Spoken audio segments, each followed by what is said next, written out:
साथियों, खबर आ रही है कि सहारा सेवी रिफंड अकाउंट में पड़े हुए निवेशकों के पैसों पर केंद्र सरकार शीघ्र ही बड़ा फैसला ले सकती है। अमित शाह समेत केंद्र के तमाम मंत्री, नेता, अधिकारी इस मामले पर गहरा चिंतन कर रहे हैं। साथियों, 14 मार्च 2023 को देश भर के अलग अलग शहरों में हुए सहारा के पीड़ित निवेशक और एजेंटों के द्वारा धरने प्रदर्शन में बड़ी मात्रा में निवेशकों ने धरना दिया। इसका असर होता हुआ दिखाई दे रहा है। अगले ही दिन आज एक केंद्र की सरकार की तरफ से राहत भरी खबर आई कि अमित शाह ने केंद्र के अधिकारियों के साथ एसएफआईओ की जानकारी जुटाई कि इस पर क्या अभी तक इन्वेस्टिगेशन हुआ। अमित शाह ने एमसीए के अधिकारियों के साथ वार्तालाप किया। अमित शाह जी ने सहकारिता मंत्रालय के अधिकारियों के वार्तालाप किया, वित्त मंत्रालय के अधिकारियों के साथ वार्तालाप किया। साथियों, आखिर सहारा एजेंट और सहारा के निवेशकों की जो एकता है वो रंग लाते हुए दिखाई दे रही है, वो खेल करता हुआ दिखाई दे रही है। 2024 लोकसभा चुनाव के पहले जिस प्रकार से सहारा के निवेशक और एजेंट एकत्रित होना प्रारंभ हुए हैं, अपनी मांगों को सरकार तक पहुंचाने के लिए प्रयास करते हुए नजर आ रहे हैं। विपक्ष के नेताओं के द्वारा विधानसभाओं के माध्यम से, सत्ता के विधायकों के माध्यम से, विधानसभाओं के माध्यम से जिस प्रकार से सहारा निवेशकों के भुगतान दिलाने की मांग लगातार तेज पड़ती हुई दिखाई दे रही है, उससे ये लगने लगा है कि सहारा के निवेशकों को केंद्र सरकार शीघ्र ही भुगतान दिलाने वाली है। साथियों, ये आपकी ताकत, ये आपकी एकता, ये आपके धैर्य का परिणाम है कि केंद्र सरकार डर गई है। 2000 लोकसभा चुनाव के पूर्व निवेशकों के भुगतान का मामला सुलटाते हुए नजर आ रही है। साथियों, मध्य प्रदेश के भोपाल में कल हुए धरना प्रदर्शन में निवेशक और एजेंटों ने जिस प्रकार की एकता दिखाई, उसमें कांग्रेस के 6 विधायक पहुंच गए। बड़ा समर्थन कांग्रेस ने दिया। दिग्विजय सिंह के बेटे जयवर्धन सिंह ने अपना समर्थन व्यक्त किया और कांग्रेस ने आज उस बात को विधानसभा में भी उठा दिया। जयवर्धन सिंह ने विधानसभा में कहा कि सहारा चिटफंड घोटाले में मध्य प्रदेश के 5000 करोड़ रुपए फंसे हुए हैं। सहारा के निवेशक और पीड़ित एजेंट दर दर भटक रहे हैं, मध्य प्रदेश सरकार से भुगतान की गुहार लगा रहे हैं, शासन प्रशासन में एफआईआर नहीं किए जाने से रोष व्यक्त कर रहे हैं। उन्होंने कहा कि हम भुगतान की मांग करते हैं, एफआईआर कर दर्ज करवाने की मांग करते हैं। उन्होंने कहा कि कांग्रेस इस मुद्दे को बड़े जोरदार तरीके से उठाने का प्रयास करेगी।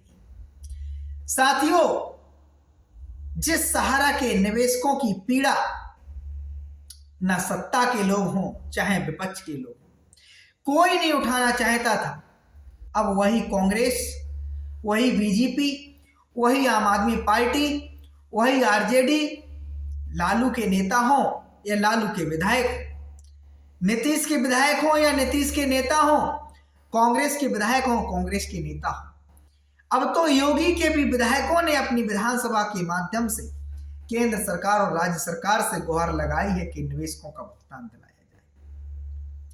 साथियों, अब ये इन नेताओं में आपकी एकता का भय है कि कहीं लोकसभा चुनाव में और हाल में मध्य प्रदेश में जो होने वाले चुनाव हैं उनमें कहीं आप लोग बाजी ना पलट दें, कहीं आप मतदान का बहिष्कार ना कर दें, कहीं आप वर्तमान सत्ता के खिलाफ वोट ना कर दें। जैसा कि निवेशकों द्वारा कहा जा रहा है कि प्रदेश के अंदर जो भी सरकार है यदि वो सहारा के निवेशकों का भुगतान नहीं देती है, नहीं दिलवाती है, तो उसके खिलाफ आने वाले चुनाव में निवेशक मतदान करेंगे। निवेशकों द्वारा कहा जा रहा है इस बार निवेशक नहीं देखेंगे कि वो पहले से कांग्रेस को वोट देते आए हैं या बीजेपी को वोट देते आए हैं या समाजवादी पार्टी को देते आए हैं या बहुजन समाजवादी पार्टी को देते आए हैं या आम आदमी पार्टी को देते आए हैं या लालू की पार्टी को देते आए हैं या नीतीश की पार्टी को देते आए हैं। वो इस बार आने वाले चुनाव में सिर्फ ये देखेंगे कि वर्तमान की सत्ताधारी पार्टी ने निवेशकों की पीड़ा में किस प्रकार से मरहम लगाया है, किस प्रकार से सहयोग दिया है, किस प्रकार से उनके मुद्दे को उठाया है और किस प्रकार से कार्रवाइयां कराई हैं।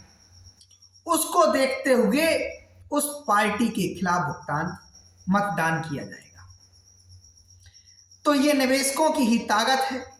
कहा जाता है कि सहारा के 10 करोड़ निवेशक और 15 लाख एजेंट कार्यकर्ता इस महासमस्या से परेशान हैं, ग्रसित हैं, अवसाद में हैं। कई लोगों ने आत्महत्या कर ली है। यहां तक कि तमाम एजेंटों की कहानी ऐसी आती है कि वो जिंदा तो हैं लेकिन इतने तनाव में चले गए हैं, इतनी परेशानी में चले गए हैं कि घर से बाहर नहीं निकलते हैं, जिंदा लाश पड़ गए हैं। कुछ समझ में नहीं आता उनको क्या करें, हताश हो गए हैं। उपभोक्ता फोरम में बात दाखिल किया, तारीख पर जाते जाते थक गए हैं, न्यायालय की शरण ली जाते जाते थक गए हैं, पीएमओ से लेकर राष्ट्रपति सचिवालय तक सहारा लिया लेकिन उनकी सुनवाई कहीं नहीं हुई। लेकिन कहते हैं ईश्वर की लाठी में आवाज नहीं होती। अब वो आवाज नहीं होने का कारण ही है कि अब जो विपक्ष के लोग हों चाहे सत्ता के लोग हों, सहारा की बात कर रहे हैं, सहारा के निवेशकों की बात कर रहे हैं, सहारा की तकलीफ की बात कर रहे हैं।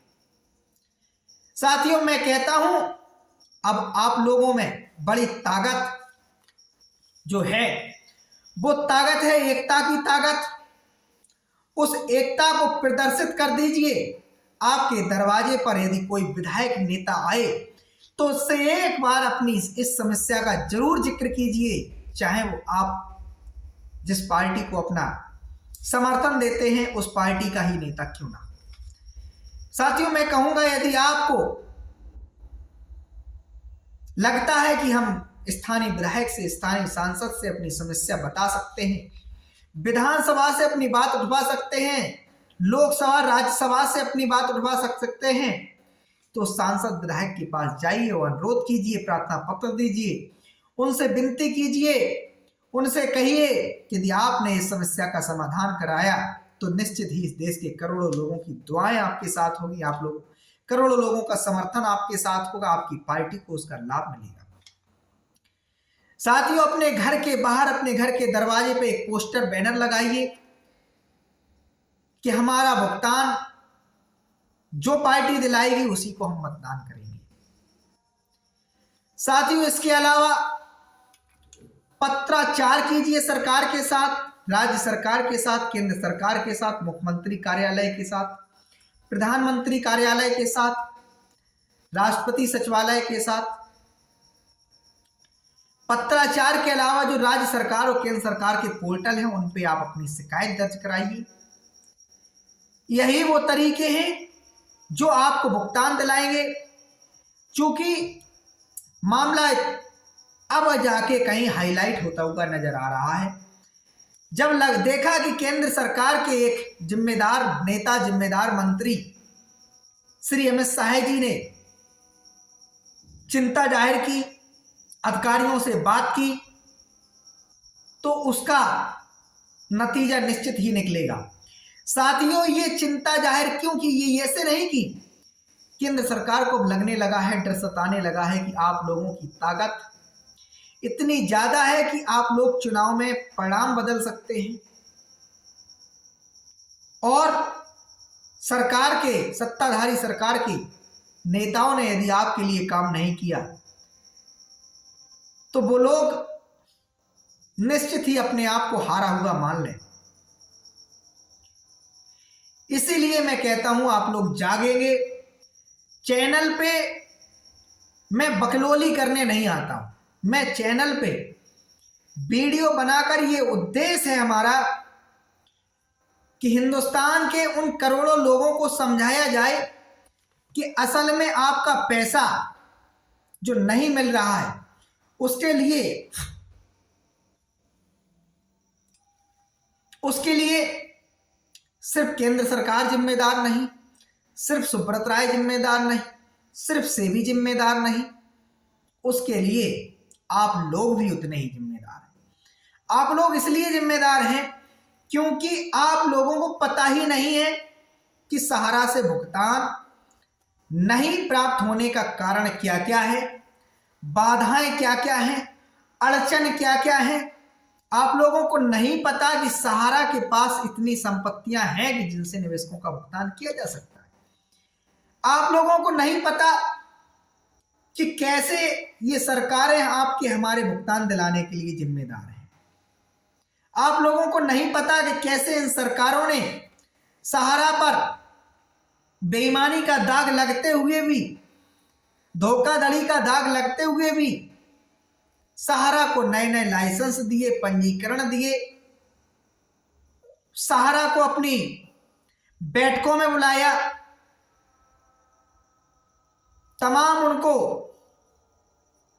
ऑफर दिए। तो ये सारी चीजें जब आपके मन मस्तिष्क में होंगी तभी आप जाके अपने स्थानीय सांसद, विधायक, मंत्री, पीएमओ, मुख्यमंत्री कार्यालय को अवगत करा सकेंगे कि मामला क्या है, समस्या क्या है। उनसे आप सवाल कर सकते हैं, क्या हम लोग देश के नागरिक नहीं है? क्या हम लोगों को इस देश में न्याय मिलने का कोई साधन नहीं है, कोई माध्यम नहीं है? क्या जिस प्रकार से किसानों को किसान सम्मान निधि दी जाती है उनके कल्याण के लिए, विकलांगों को विकलांग पेंशन की व्यवस्था की गई है, विधवाओं को वृद्धा पेंशन की दी गई, विद्यार्थियों के लिए स्कॉलर की गई है, तमाम सारे राज्यों में बेरोजगारों की भत्ता की व्यवस्था की गई है। तमाम सारे अनुदान योजनाएं सिर्फ इसलिए चलाई जा रही कि राज्यों की जनता का भला हो, उनका विकास हो, जिससे वो देश की व्यवस्था को आगे बढ़ाने में अपना भी योगदान दे सके। जो लोग अपनी मेहनत करके, ईमानदारी से संघर्ष करके 10-10, 20-20, 50-50, 100-100, 500 रुपए एकत्रित करके सहारा में निवेश कराए, ख्वाब देखा कि हमारा भी अच्छा घर होगा, हमारा भी अच्छा परिवार होगा, ख्वाब देखा कि इस पैसे से बेटे को पढ़ाएंगे, ख्वाब देखा कि बुढ़ापे में यह पैसा हमारी काम आएगा, लाठी बनेगा, इलाज ले सकेंगे, बेटी के हाथ पीले कर सकेंगे।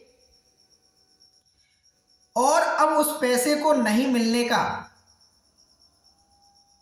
जो भी कारण हो, उसमें राज्य की सरकार, केंद्र की सरकार कितना इंटरेस्टेड है आपका भुगतान दिलाने के लिए, ये जागरूकता फैलाना है।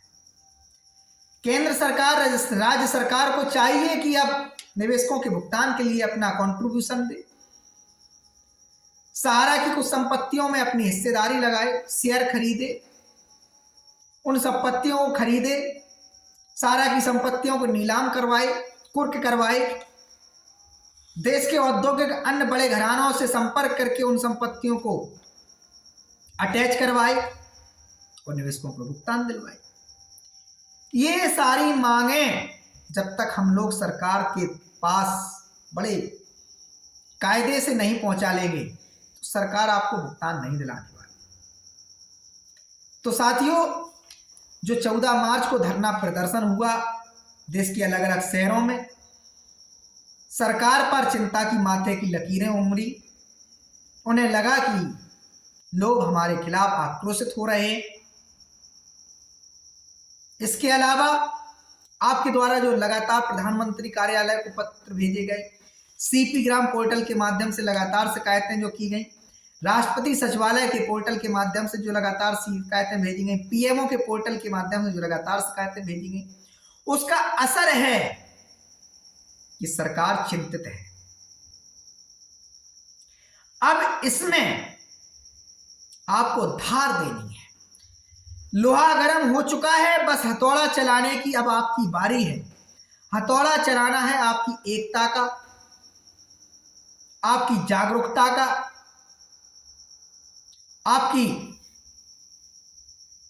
एक दूसरे के निवेशक और एजेंटों का हाथ पकड़ के, जो हम बार बार कहते हैं कि निवेशक और एजेंटों को आपस में नहीं लड़ना है। निवेशक और एजेंटों को, सरकार को, नेताओं को, अधिकारियों को जिम्मेदारी सौंपनी है अपने भुगतान प्राप्त करने की, और यकीन मानिए कि उनकी ही जिम्मेदारी है।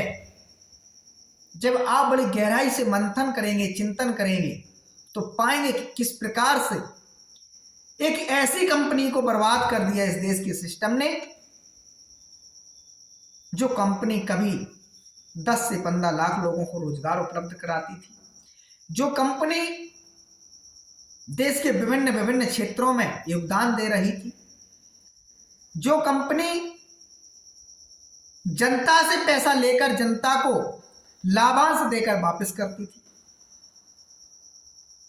उस कंपनी को इस देश के सिस्टम की नासमझी ने बर्बाद कर दिया। हालांकि कोई भी कानून का यदि अनुपालन नहीं हो तो निश्चित ही कार्रवाई होना चाहिए, और होती भी है, लेकिन उस कार्रवाई को करने से पहले हमारे सरकारों को और सरकार में बैठे हुए अधिकारियों को यह देखना चाहिए कि इस कार्रवाई का असर क्या क्या होगा, क्या सकारात्मक असर होगा, क्या नकारात्मक होगा।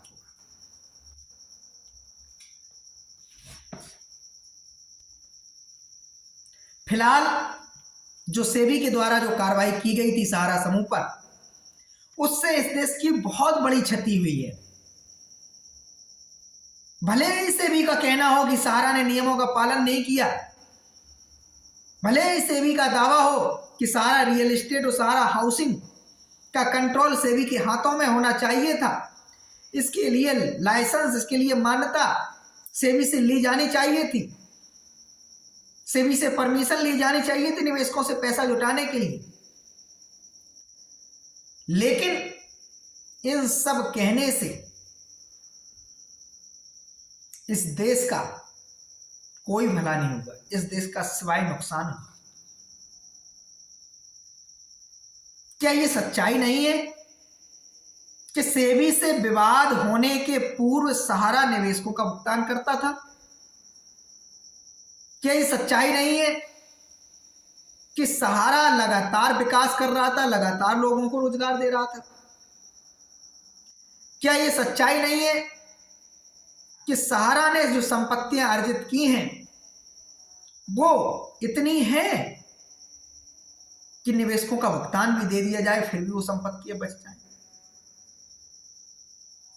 तो ये सारी भी चीजें देखना चाहिए था। सहारा ने कोई गलत काम किया था, उनके अधिकारियों को हिरासत में लेते, उन पे कोई पेनाल्टी लेते, उन पे कोई जुर्माना लगाते। इस कार्रवाई का परिणाम क्या हुआ ये भी सोचने का विषय है। निवेशकों और देश के साथ क्या क्षति हुई ये सोचने का विषय है। साथियों, वीडियो में लगातार बनाता रहूंगा, लगातार आपको लोग जगाता रहूंगा। अब आप कितने जागते हैं वो एक अलग बात है। तो इसलिए जो मैं कहता हूं इस पे काम करना शुरू कर देंगे तो संभव है कि आपका भुगतान मिल जाए। इसके बाद आपकी भी अपनी जिंदगी सुखद हो जाए, आपके भी सपने पूरे होने लगे। लेकिन आपको काम करना पड़ेगा। मैं कहता हूं कि लोहा गर्म है, हथौड़ा मार दो। क्रांति की लहर चल रही है, बड़े बड़े धरने, प्रदर्शन, आंदोलन किए जा रहे हैं। लगातार सांसदों, विधायकों से आपके मुद्दे को उठवाया जा रहा है, विधानसभाओं से लेकर लोकसभा, राज्यसभाओं तक। बस आप लोग पैरवी तेज कर दीजिए। पैरवी आपको करना है, जितनी शीघ्रता से पैरवी करेंगे उतनी ही शीघ्रता से सरकार एक्शन मोड में आएगी और भुगतान दिलाएगी। पैरवी के लिए हम आप लोगों को चिल्ला चिल्ला कर बताते हैं, वही सब करना है। तो उम्मीद है आप कमेंट करके हमें बताएंगे कि हमारे द्वारा जो जानकारी पहुंचाई जाती है या जो हमने 2019 से जो प्रयास किया था अपने YouTube चैनल के माध्यम से कि इस देश के निवेशकों को जगाया जाए, इस देश की सरकारों को जगाया जाए और सहारा के जो निवेशक और एजेंटों के साथ जो नाइंसाफी हो रही है उसमें इंसाफ दिलाने का एक पहल किया जाए, सरकार तक पहुंचाया जाए आपके मुद्दे को।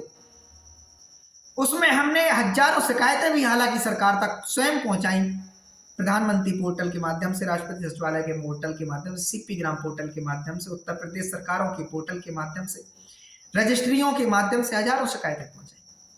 उसमें न सिर्फ शिकायतें पहुंचाई, उसमें हमने सुझाव भेजे कि किस प्रकार से वित्त मंत्रालय सेबी के साथ मिलकर, सेंट्रल रजिस्ट्रार के साथ मिलकर, सहकारिता मंत्रालय के साथ मिलकर, एमसीए के साथ मिलकर, कॉर्पोरेट अफेयर्स के साथ मिलकर, सहारा समूह के साथ मिलकर समन्वय स्थापित करके निवेशकों के भुगतान के लिए कदम उठा सकता है, कल्याण के लिए कदम उठा सकता है। सुझाव दिए कि कैसे सेबी के पास पड़ा हुआ धन जो है उसके निवेशक नहीं मिल रहे हैं।